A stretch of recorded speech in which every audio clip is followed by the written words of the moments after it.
Alhamdulillah, salatu wassalamu ala rasulillah ala alihi wa ala alihi. Tuko katika kitabu Ahkam Ashri Dhul-Hijjah wa Ayyam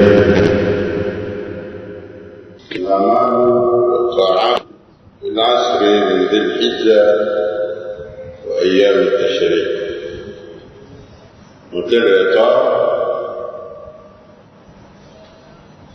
Matendo mbalimbali ikiwemo ya taa ambao hufanyika katika masiku 10 haya ya Dhul-Hijja,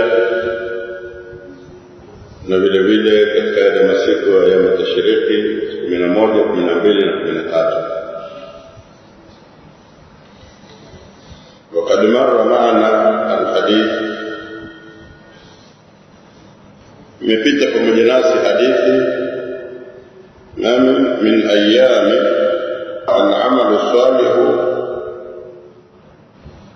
ما من أيام أكون أتمسك العمل الصالح فيهن أحب إلى الله منه في هذه العشر. أكون أتمسك amali njema inayofanywa katika masiku hayo ambayo inapendeza zaidi mbele ya Allah kuliko amali inayofanywa katika masiku haya 10. Fajamiu al-a'mali as-salihati, amali zote njema, al-qurubati, na mambo yote ya kujikurubisha mbele ya Allah kama tendo mema, يستحق الإكثار منها في هذه الأيام. Inapendezeshwa kuyafanya kwa wingi katika masiku haya. Katika mambo yote mema ambayo kujikurubisha kwa Allah, basi ni vizuri sana kuyafanya katika masiku haya 10 pamoja na masiku yale matatu Ayyam Tashriqi 11, 12 na 13.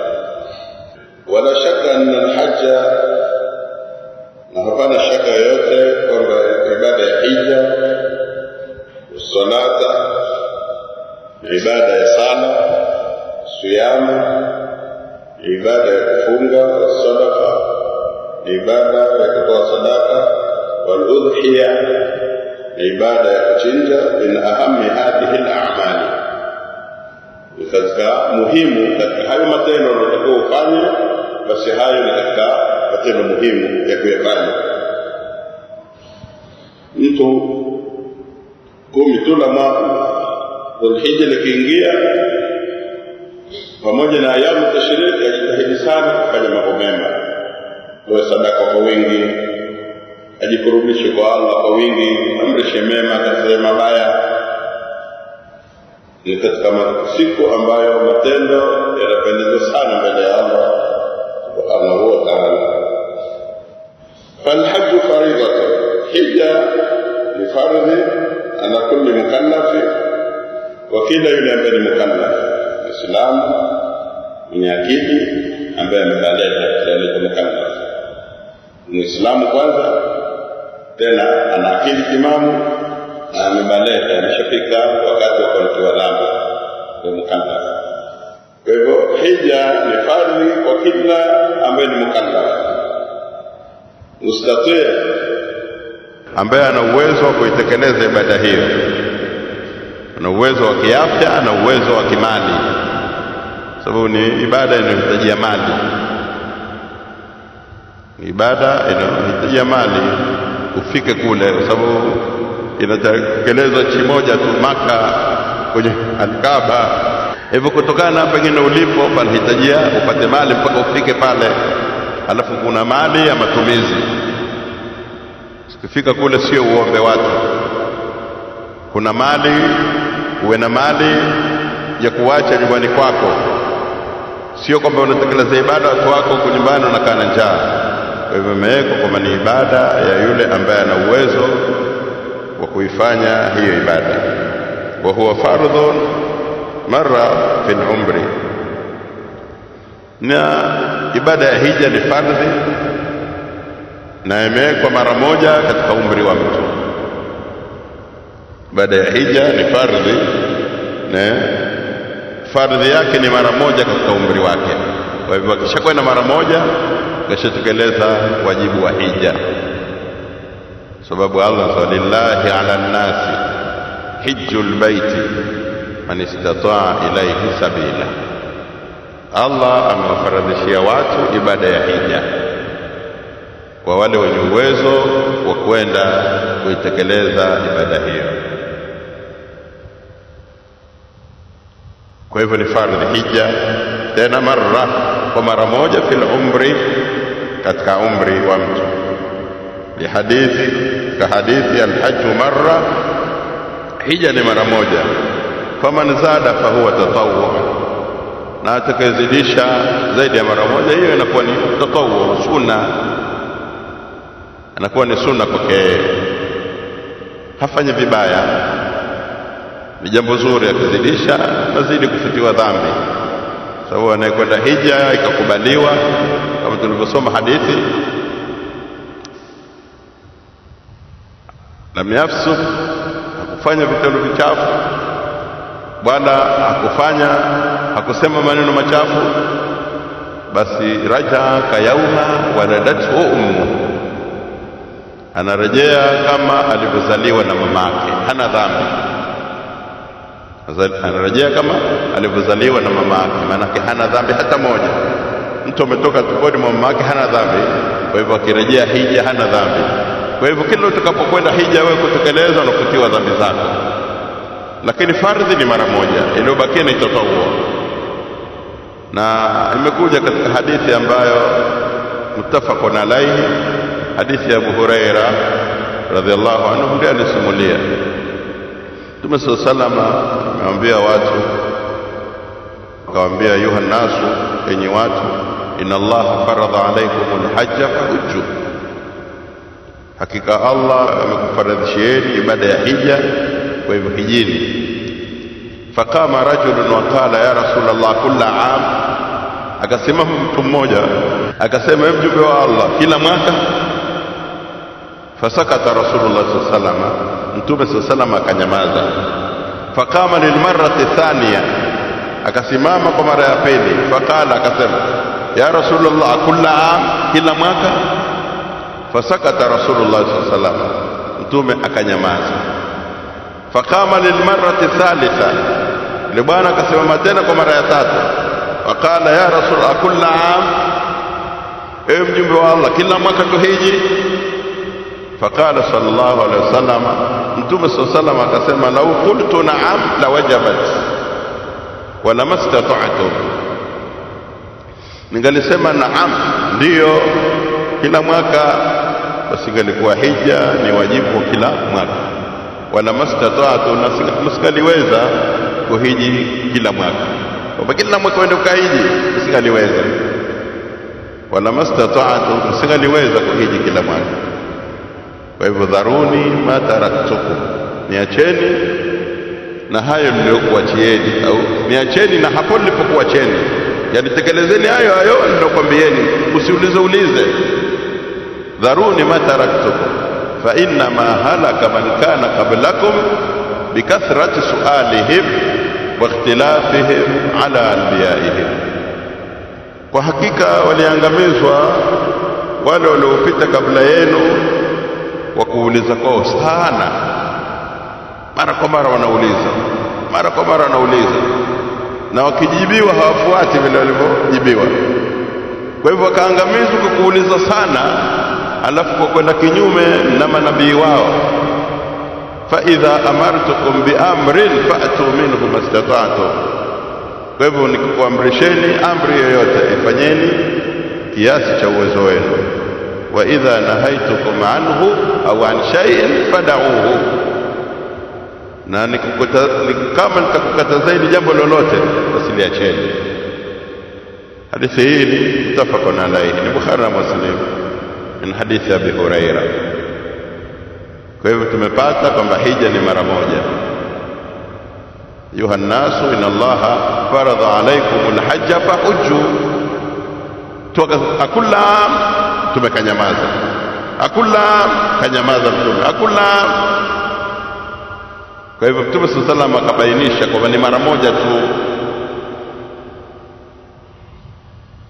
Faman zada, atakayezidisha fa huwa tatawwu, ni sunna kwake.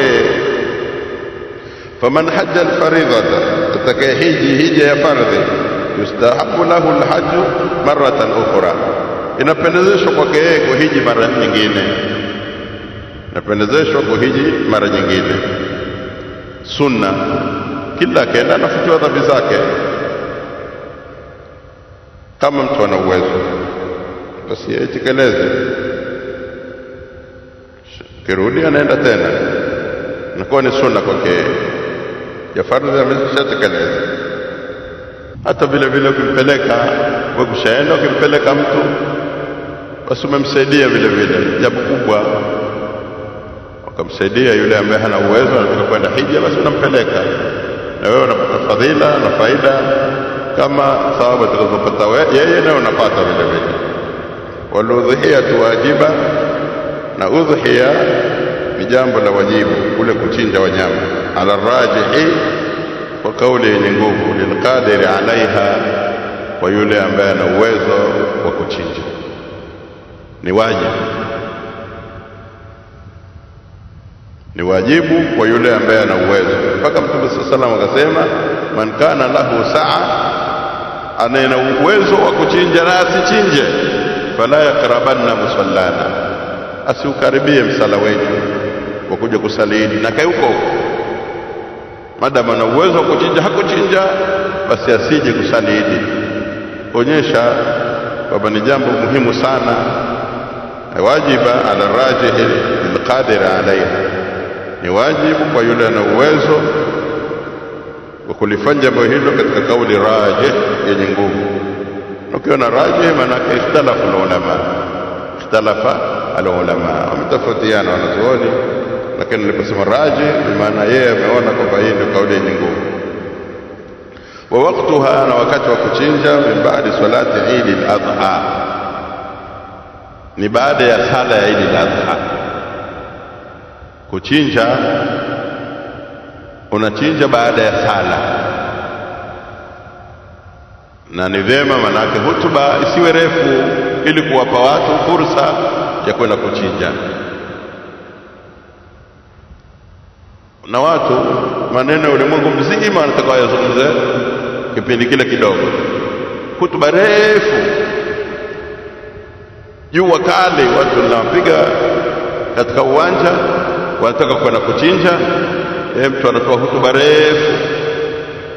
Tumesoma hadithi katika Riyadhus Salihin kwamba Mtume sallallahu alaihi wasallam anasema, tumeisoma hadithi kwamba mtu kutoa hutuba fupi na sala kurefusha ni kuonyesha fiqhi ya mtu, kwamba huyo mtu ana fiqhi, ana utambuzi.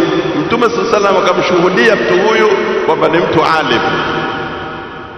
Hutuba fupi, sala refu. Hili mara nyingi tunatoa kinyume chake, tunafanya kinyume chake. Mtu hutuba refu, naenda mjini, unarudi, unaenda tena, yeye bado yuko kwenye hutuba tu. Nini maneno ulimwengu mzima atakayemaliza kipindi kimoja, zungumza kiasi, kitu kishafahamika basi. Sasa ni vyema hutuba inakuwa fupi, na sala mnajua tena urefu wenyewe si urefu sana kupita kiasi, kwamba ni urefu, sala iwe refu, kwamba ni suratul Araf, ni maarufu, zinajulikana. Qaf wal Qur'an al Majid, iqtarabat as-sa'atu wa inshaqa al-qamar. Ikiwa hali ya hewa ni nzuri, hakuna mvua, unasoma hizo. Na kama kuna mvua ndio zile sabihi isma rabbika al-a'la, hal ataka hadithul ghashiya. Ikiwa umeona hali imekaa si vizuri, nasoma hizo. Na vile vile imamu awe na hikma, pengine watu wamekuja, wanawake waambiwa waje shuhudie da'watul muslimina, wamekuja lakini pametokea dharura, mtoto analia tu, amesibiwa na nini hajulikani, pengine katafuna na nyoka mtoto. Kwa hivyo si vyema wewe ushaona hali ile kwamba unapiga Qaf wal Qur'an al Majid, tusome sura fupi tu, sala inamaliza, basi unatolewa hutuba ni sunna, anayetaka atakale, kwa hataki basi.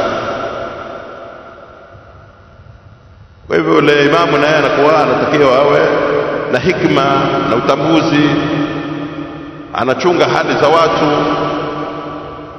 Kwa hivyo ni vyema hutuba iwe fupi ili watu wapate fursa ya kwenda kuchinja. ووقتها من بعد صلاة عيد الأضحى إلى آخر أيام التشريق. na wakati wa kuchinja ni baada ile sala ya kusaliwa sala ya Eid al-Adha mpaka mwisho wa kuchinja, ni yale masiku ya tashriki athalith, ile siku ya tatu ya mwisho, athalitha ashara, ambao ni mwezi 13 min Dhulhijja, katika mwezi wa Dhulhijja. Bimaana kama hukuwahi kuchinja siku ya mwanzo, utachinja siku ya pili, ambao siku ya pili ya kwanza inaitwa ndio baada wewe wenyewe, siku wenyewe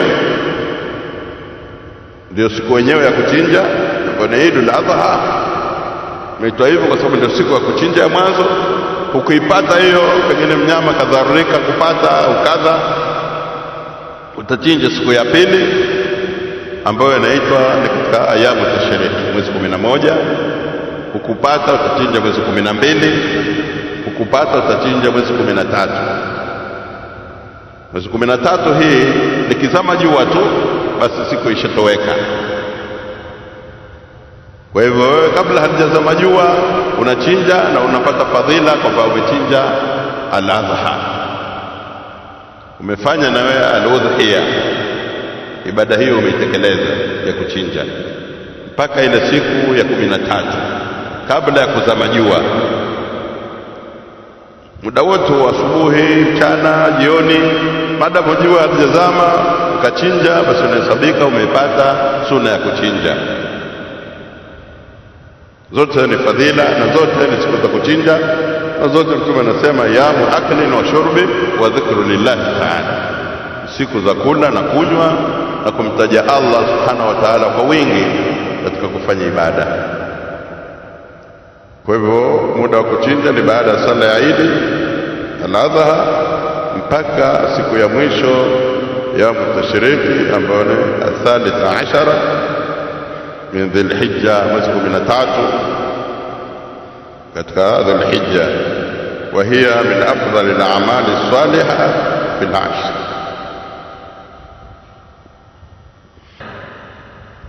Hilo jambo la kuchinja ni katika matendo mema kabisa ambayo yanafanywa katika masiku haya 10.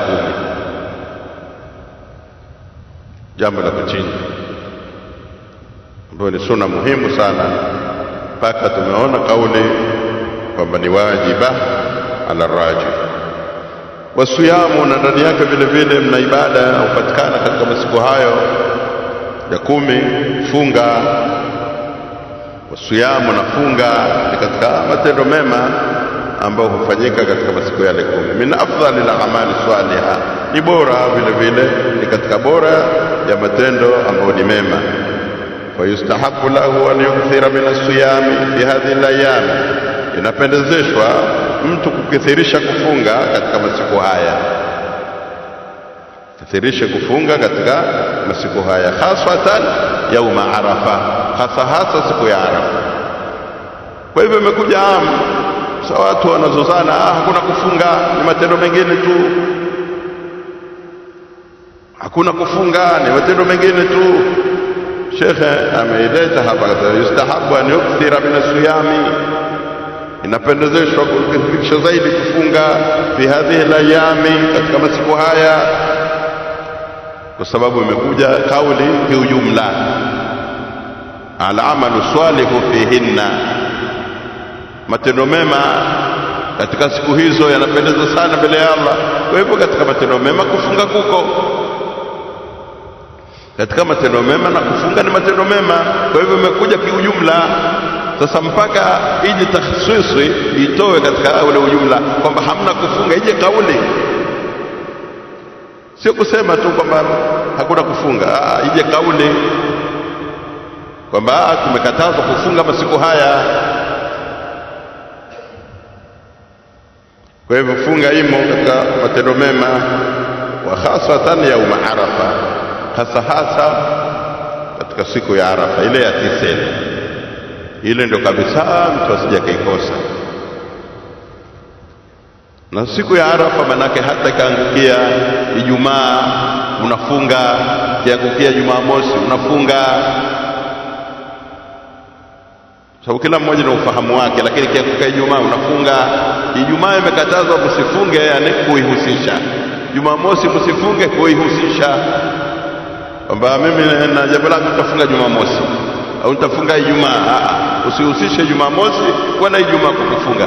Lakini Arafa ikiangukia Jumamosi unafunga, useme mimi sifungi. Kwa hivyo Arafa ni siku muhimu sana kufunga. Fafihi thawabun adhimun, thawabu kubwa kabisa, kuna thawabu tukufu mtu anapata, kama sayati qariban, kama dalili itakapokuja muda wa karibu tutaelezea hapo mbele, yani karibu itakuja dalili zake. Wa fi siyamil mutlaq, na katika funga imekuja mutlaq, imeachiwa moja kwa moja. Siyam imekuja mutlaq, kama ni kauli ambayo imeachiwa moja kwa moja. Jaa targhibu fihi, imekuja kuraghibishwa kathiran, mara nyingi tu imekuja dalili. Watu wanaraghibishwa, wanapewa targhibu ili wapende jambo hilo la kufunga. Na imekuja dalili nyingi. Wa midhalika, na katika hizo dalili zilizokuja, marawahu an-Nasai, hadithi aliyopokea Imam an-Nasai wa ghayruhu, na wengine, an Abi Umamata, ipokewa kutoka Abi Umama radhiallahu anhu, qala, amesema, qultu ya Rasulullah, nilisema mjumbe wa Allah, dulluni ala amalin, nifahamisha amal, dulluni ala amalin, nifahamishe matendo, adkhulu bihi aljanna, matendo ambayo nikiyafanya nitaingia kwa matendo hayo peponi. Qala, Mtume akasema, alaika bisawmi, jilazimishe na kufunga. Alaika bisawmi, jilazimishe na kufunga. Hapa kuna ziada, sio la mithla lahu, yani fa innahu la mithla lahu, hakika haina mfano. Fa innahu yani sawm, fa innahu yani sawm, la mithla lahu, haina mfano. Wa fi riwayati la adila lahu, hakuna kinacholingana na funga, hakuna kinacholingana na funga. Funga ni ibada kubwa sana. Alaika bisawmi fa innahu la mithla lahu, wa fi riwayati la adila lahu. Rawahu Ahmad wal Nasai wal Baihaqi bi isnad sahih. Eka taaliki chini hapo, rawahu Ahmad wal Nasai wal Baihaqi bi isnad sahih. Andika chini hapo, rawahu Ahmad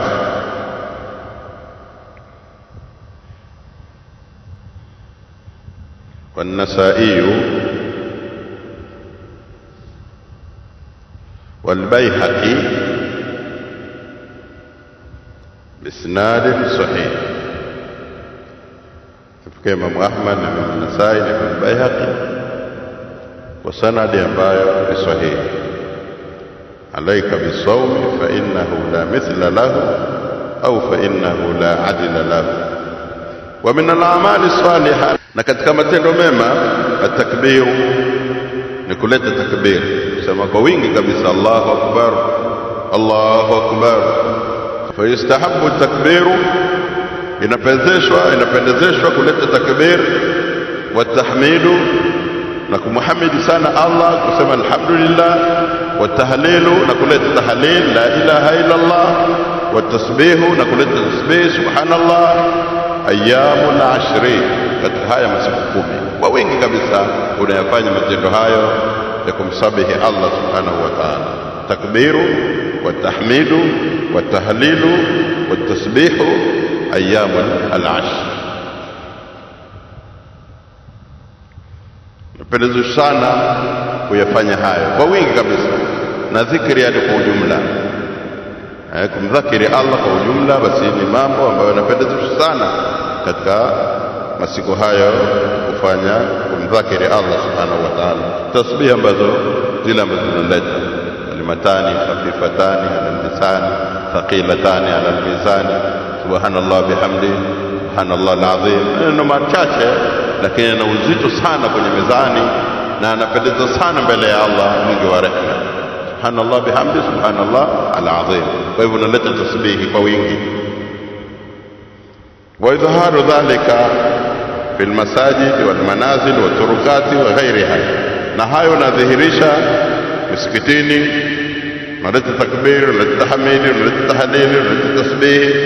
Misikitini unafanya hayo, majumbani, njiani, unatembea sehemu mbalimbali, bado sio chooni, sehemu mbalimbali palipokuwa na tohara usafi, unamsabihi sana Allah subhanahu wa ta'ala. Unaleta tahlili kwa wingi, unaleta hamidi kwa wingi, unaleta dhikri kwa wingi sehemu mbalimbali. Qala Allah ta'ala, amesema Allah mtukufu, liyashhadu manafi'a lahu, ili washuhudie manufaa yao. Liyashhadu manafi'a lahu, ili washuhudie manufaa yao. Wayadhkuru isma Allahi, na walitaje jina la Allah, fi ayamin ma'lumat, katika masiku ambayo yanajulikana fadhila zake.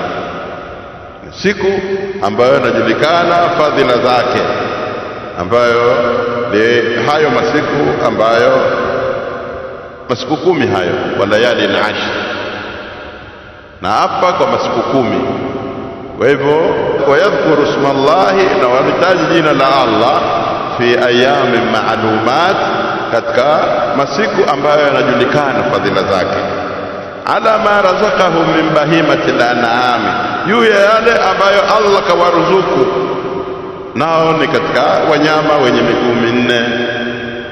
Min bahimati al-an'am, nao Allah wanyama aliowaruzuku ni hao wenye miguu minne, ambao ni mbuzi na kondoo, ng'ombe pamoja na ngamia, wanyama ambao wanawafuga, wanyama hoa wale wanawafuga.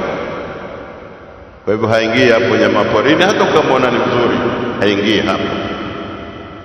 Kwa hivyo walitaji jina la Allah kwa kule ambako Allah subhanahu wa ta'ala aliyashhadu manafi'a lahum, ili wapate kushuhudia manufaa yao. Wayadhkuru isma Allahi fi ayamin ma'lumati, na walitaji jina la Allah katika siku ambazo zinajulikana. Maalumati, siku zinajulikana nini?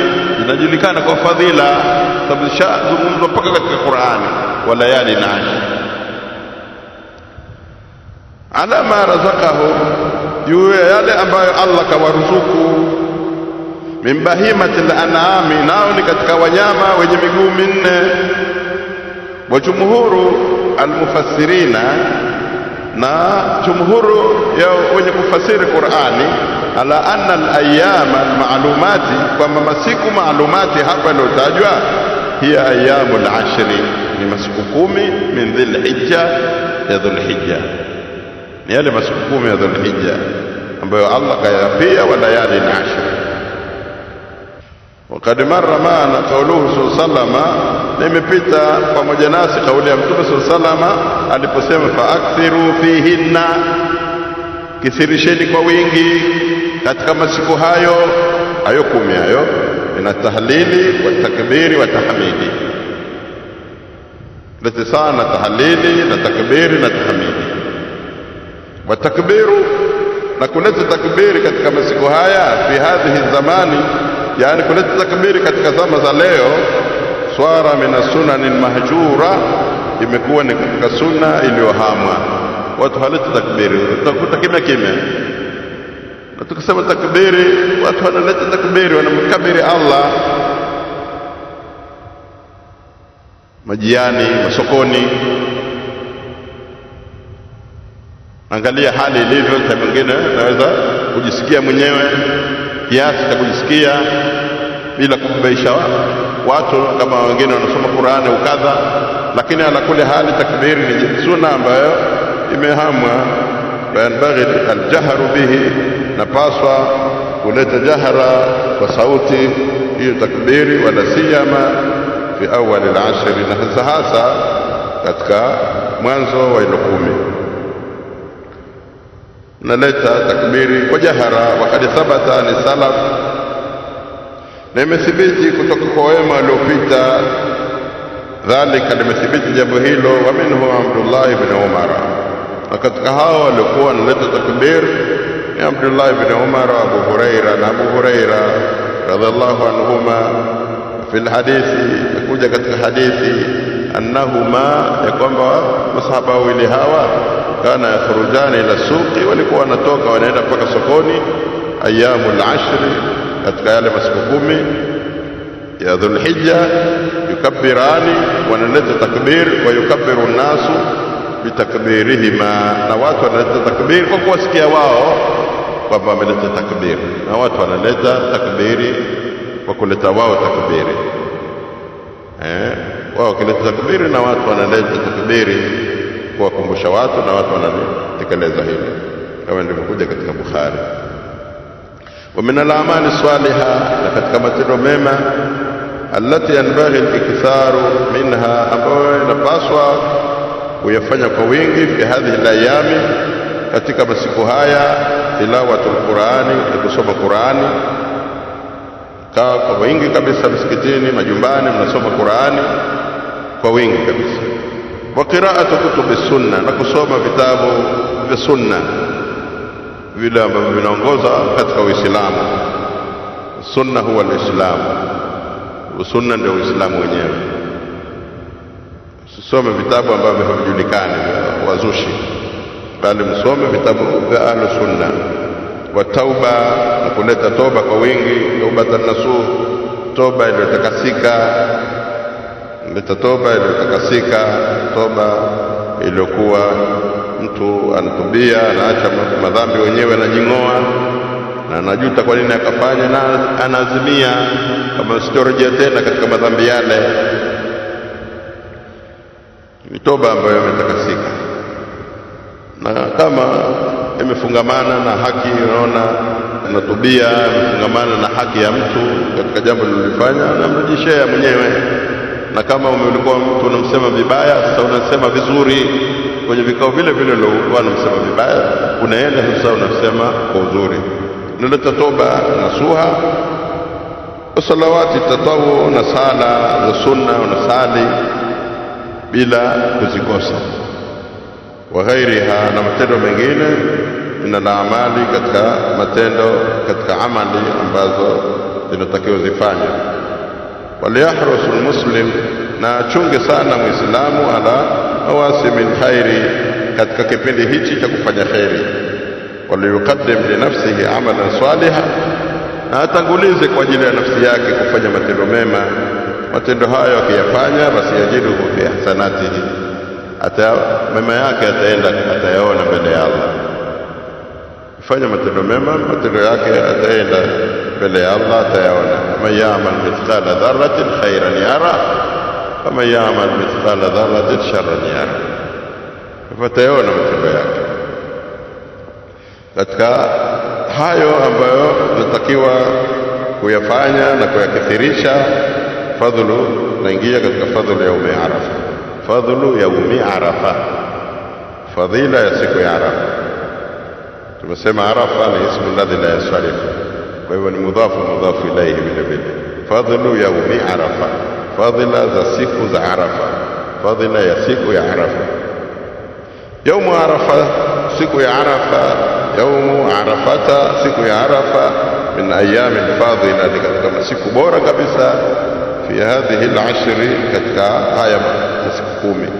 Wa huwa yaumu tasi, ni siku ya 9, min Dhulhijja, katika mwezi wa Dhulhijja, ile siku ya 9 ambayo ni mwezi 9. Faqad akmala Allahu ta'ala dinahu, kwa hakika Allah amekamilisha dini yake yaumu Arafa, katika siku ya Arafa. Indama nazarat al-aya, pale iliposhuka aya hii, shuka katika siku ya Arafa, na ilikuwa ni siku ya Ijumaa, na ilikuwa ni katika viwanja vya Arafa. Shuka aya hii, al-yawma akmaltu lakum dinakum, leo nimekamilisha dini yenu. Wa atmamtu alaykum ni'mati, na nimekutimizieni neema zangu. Wa raditu lakum al-islam dina, na nimekuridhieni Uislamu kwenu kwamba ndio dini ambayo ni sahihi. Nimeridhia Uislamu, yaani Uislamu huo ambao Allah kaukamilisha, basi kauridhia. Kwa hivyo hataki kuongezwa, hataki kupunguzwa, umeshakamilika, hataki kuongezwa wala kupunguzwa. Qala Umar radhiallahu anhu, amesema Umar, Allah amridhie, kad arafna, tumeelewa dhalika al-yawm, ni siku gani hiyo, wal makan alladhi nazalat fihi, na tumeielewa sehemu ambayo imeshuka aya hii ala nabii sallallahu alayhi wasallam, imeshuka kwa mtume sallallahu alayhi wasallam, wa huwa qaimun, yakuwa mtume alikuwa amesimama bi'arafa, alikuwa kasimama katika viwanja vya Arafa, tena ilikuwa yaumul jumaa, ilikuwa ni siku ya Ijumaa. Muttafaqun alayhi, rawahu al-Bukhari. Muttafaqun alayhi, hadithi imepokewa na Bukhari na Muslim.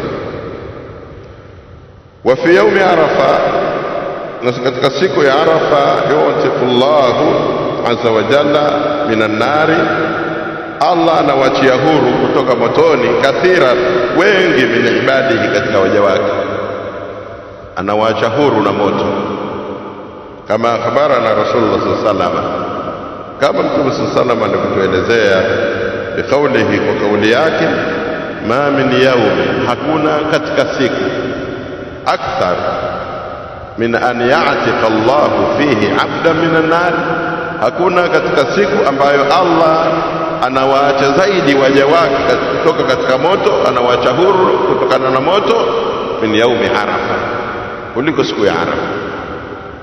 Yani katika siku ambazo watu wanaachwa huru na moto, basi ni siku ya Arafa.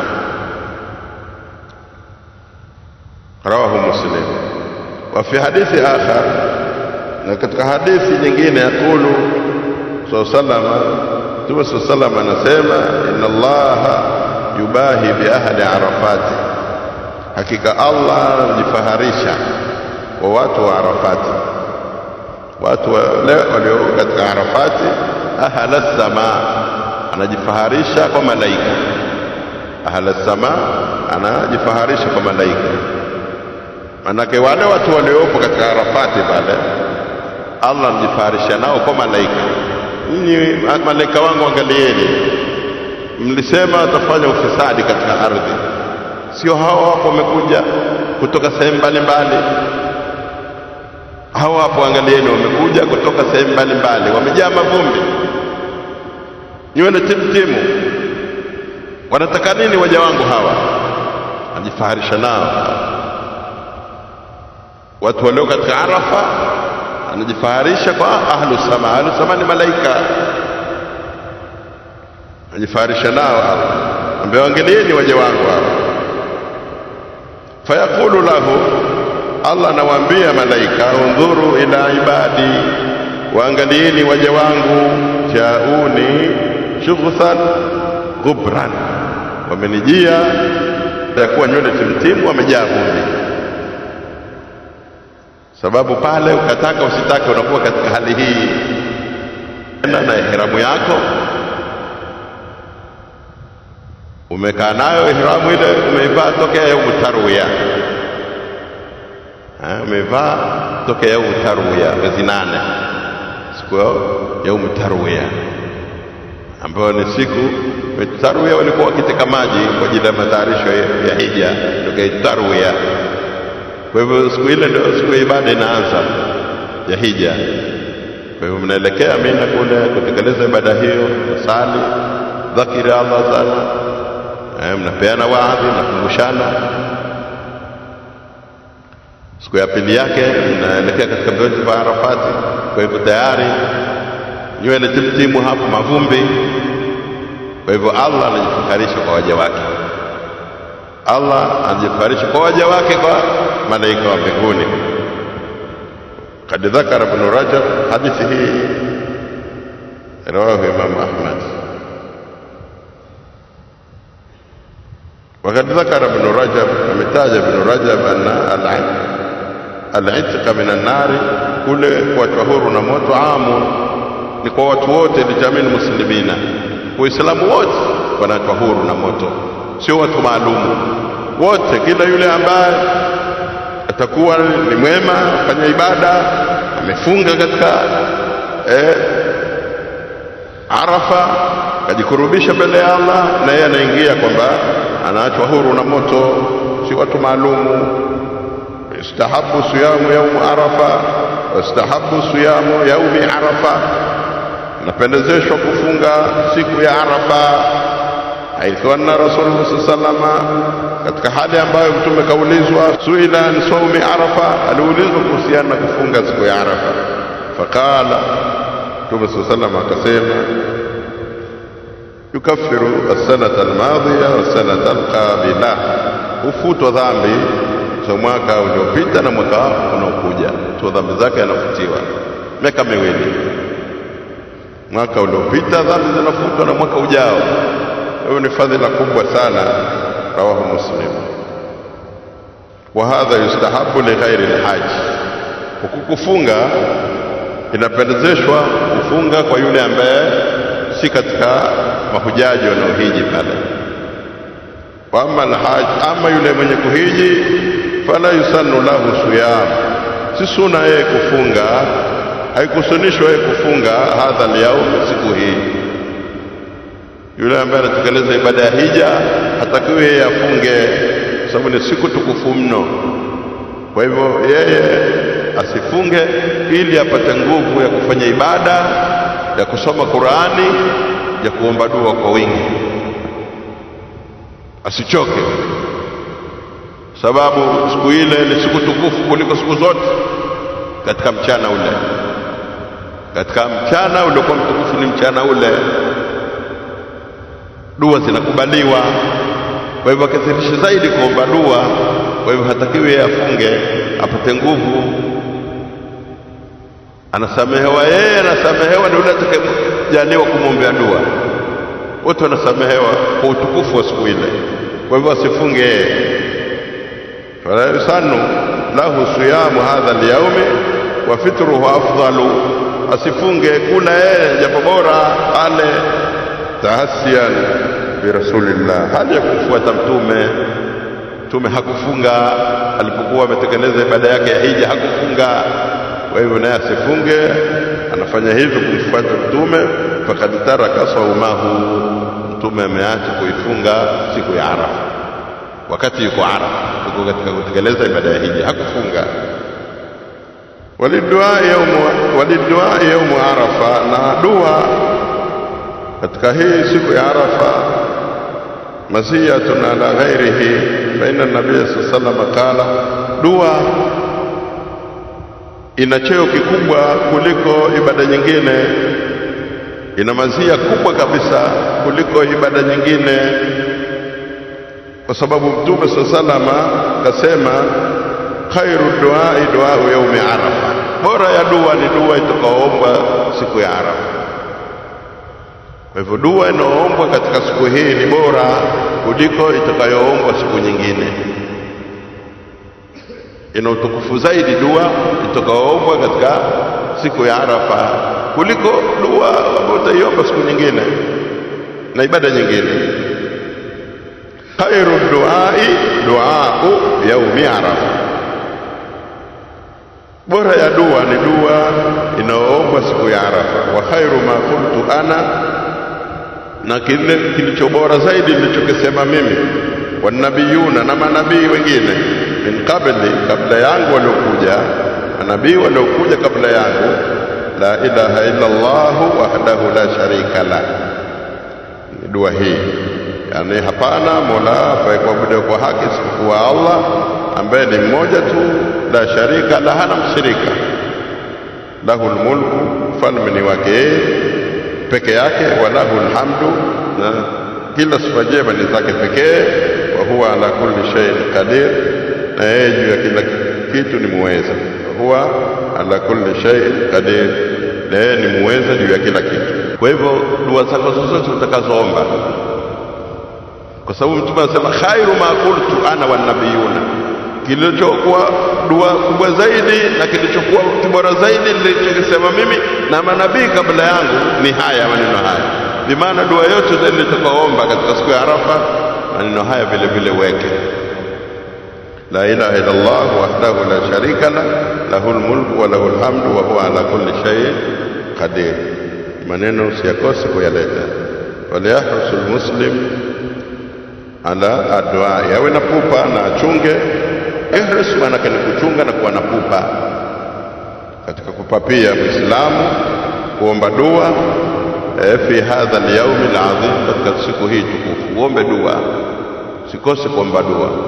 Vutenga muda wako hasa karibu na alasiri pale, ukisali alasiri usitoke msikitini, unaomba dua mpaka jua lizame, alafu utasali magharibi, alafu utaenda na firika zako. Lakini jitahidi sana siku ile ya Arafa ubakie msikitini. Ukimaliza kutubu sali alasiri, fanya ibada, kusoma Qur'ani, fanya ibada kwa wingi sana, kuomba dua, na uhakikishe kwamba umeomba dua kwa wingi siku ile, sababu dua zinakubaliwa.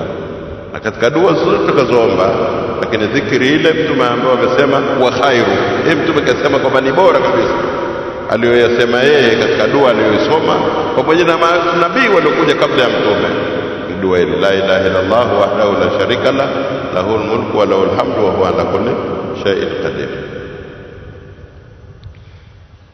Wayushrau takbiru, na ni sheria vile vile kuleta takbir min fajri yaumi Arafa, tokea alfajiri ya siku ya Arafa, alfajiri yake, ila akhiri ayami tashriq, mpaka siku ya mwisho ile mwezi 13. Kuanzia alfajiri ya siku ya Arafa, ile alfajiri pale mnaanza kuleta takbir ila akhiri ayami tashriq, mpaka siku za mwisho ayamu tashriq. Hii ni tofauti ile ya mwanzo ambayo limefanya Ibn Umar na Abu Huraira. Hii ni 10 tu likiingia wanamdhakiri sana Allah kama ilivyokuja.